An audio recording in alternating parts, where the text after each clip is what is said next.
Hello friends, weekend వచ్చిందని చెప్పేసి tour వెళ్ళాలని ఫిక్స్ అయ్యాము. మా ఫ్రెండ్, నేను, ఇంకో ఫ్రెండ్. మాకు నిర్మల్ నుంచి ఇద్దరం వెళ్ళాము. హైదరాబాద్ నుంచి ఒక ఫ్రెండ్ యాడ్ అయ్యాడు. ముగ్గురం కలిసి ఇక గోవాకి వెళ్దామని ఇక స్టార్ట్ అయినాము. నైట్ జర్నీ మొత్తం లోకల్ హైవేపై జరిగింది. ఇది మెయిన్ హైవే, ఏది హుబ్లీ హైవే దగ్గర ఉన్నాము. ఇది కర్ణాటక ఆర్టీసీ బస్సు. ఇక్కడ డివిజన్కి ఒక కార్పొరేషన్ ఉంటుందట. ఇక డైరెక్ట్ మనం గోవాకి వెళ్ళే దారిలో మేము షార్ట్ కట్స్లో వెళ్తుంటే ఈ విధంగా అక్కడ ఒక దగ్గర చెరుకు ఎక్కువ పండిస్తారంట. చూడండి, 2 ట్రాక్టర్లో ఫుల్గా చెరుకుంది. ఇదేదో చిన్న రివరు. తర్వాత డీప్ ఫారెస్ట్లోకి వెళ్ళినాము. ఏంటంటే మొత్తానికి వెస్టర్న్ ఘాట్స్ అనేది మేజర్గా మనం దాటిపోవాల్సి ఉంటుంది గోవాకి వెళ్ళేటప్పుడు.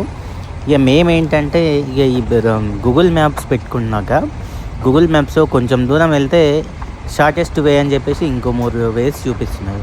సో ఇలా మేము చాలా కన్ఫ్యూజ్ అయ్యాం. కాబట్టి ఫ్రెండ్స్, మీరైతే ముందుగా ఒక రూట్ అనుకొని అదే రూట్లో వెళ్ళాలి. ఇప్పుడు మనం చూస్తున్నది గోవా సంబంధించిన బస్సు. ఇగో ఇక్కడే మనం కర్ణాటక బార్డర్ పాస్ అయిపోయి మనం గోవాలోకి ఎంటర్ అయ్యాము. ఇక్కడ డీప్ చాలా పెద్ద ఘాట్స్ అవి. తర్వాత గోవాలో మనం చూస్తే మనకి ఎక్కడ కూడా మొత్తం గ్రీనరీ కనిపిస్తుంది. ఎక్కడ కూడా ఎంటీ ఖాళీ ప్లేస్ అనేది ఉండదు. చెట్లు లేని ప్రాంతమే ఉండదు. మనకు చుట్టూ మొత్తం కొబ్బరి చెట్లతో నిండి ఉంటుంది. ఇది కూడా ఏదో రివర్ ఉంది. ఇది మంచి బ్రిడ్జ్ ఉంది. ఈ బ్రిడ్జ్ పై నుంచి మనము డైరెక్ట్ ఎక్కడ అంటే గోవా పానాజీకి వెళ్తున్నాము. చూడండి వాటర్ ఎలా ఉన్నాయో, చాలా ఫుల్గా ఉన్నాయి. మనం ఇక్కడ నుంచే ఇక గోవాకి ఎంటర్ అవుతున్నాము. దగ్గరలో ఉన్నాము.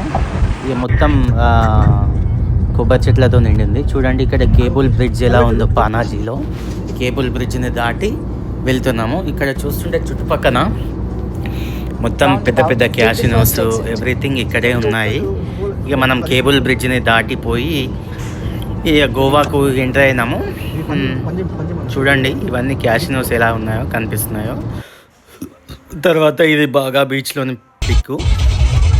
మేము డైరెక్ట్ ఎక్కడ వెళ్ళాలో నెలక మేము మేజర్గా కొలంగేట్ బీచ్కి అయితే వెళ్ళాము. అక్కడే రూమ్ తీసుకున్నాము.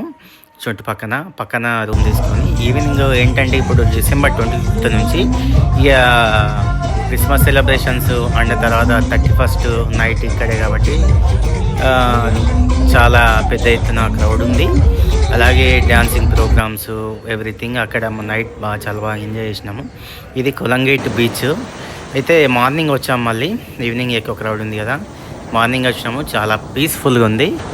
ఈ మంచి సౌండ్స్ ఉన్నాయి, మంచిగా చాలా ఎంజాయ్ అనిపించింది. అయినా మార్నింగ్ కూడా చాలామంది వచ్చేసారు. ఇప్పుడు మన ముందు ఏంటంటే కొలంగేట్ బీచ్ అనేది. ఇక దీంట్లో చాలాసేపు వాకింగ్ చేసినాము. వాకింగ్ చేసి చాలాసేపటి ఎంజాయ్ చేసి సో రిటర్న్ అవుదామని చెప్పేసి కొలంగేట్ ఇక బీచ్ నుంచి ఇక బయటకు వచ్చేసినాము. ఇక బయటకు వస్తే ఏముందంటే ఇక్కడ ఎక్కడ పోవాలో మళ్ళీ డిసైడ్ కాలేదు అప్పటికి ఇంకా. సో డే టైం కదా, ఇక ఇప్పుడు ఏం చేస్తామని చెప్పేసి మేము దూద్ సాగర్ వాటర్ ఫాల్ వెళ్ళాలని ఫిక్స్ అయినాం. కానీ ఇక మనం కొలంగేట్ బీచ్ నుంచి బయటకు వచ్చేసినాము.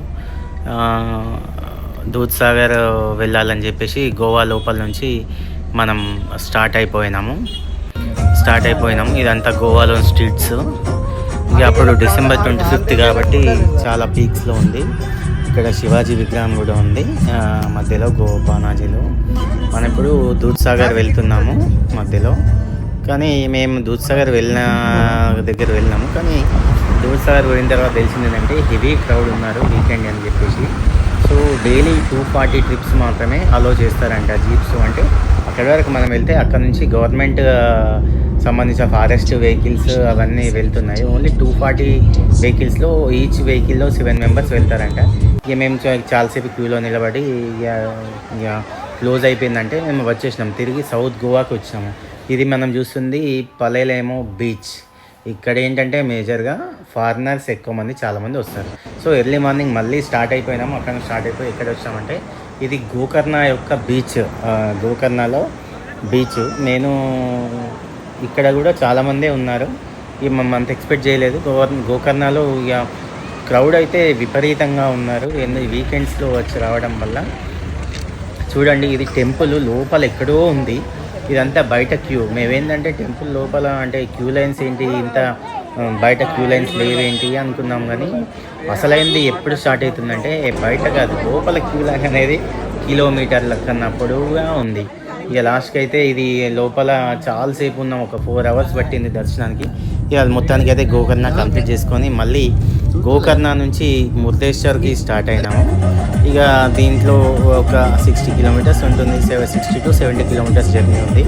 ఈ జర్నీలో మనం ఎక్కడ చూసినా చుట్టుపక్కల మొత్తం కొబ్బరి చెట్లు, మళ్ళీ రివర్ పాయింట్ వ్యూస్, మళ్ళీ మాకు మధ్యలో ఏదంటే శరావతి నది అనుకుంటా, చాలా పెద్ద రివరు. ఇక ఆల్మోస్ట్ మనం కోస్టల్ బెల్ట్ ఏదైతే వెస్టర్న్ కోస్టల్ బెల్ట్ ఉందో ఆ కోస్టల్ బెల్ట్ పక్క నుంచే వెళ్తున్నాం. ఇది ఎంట్రన్స్ ఫర్ మురుడేశ్వర్కి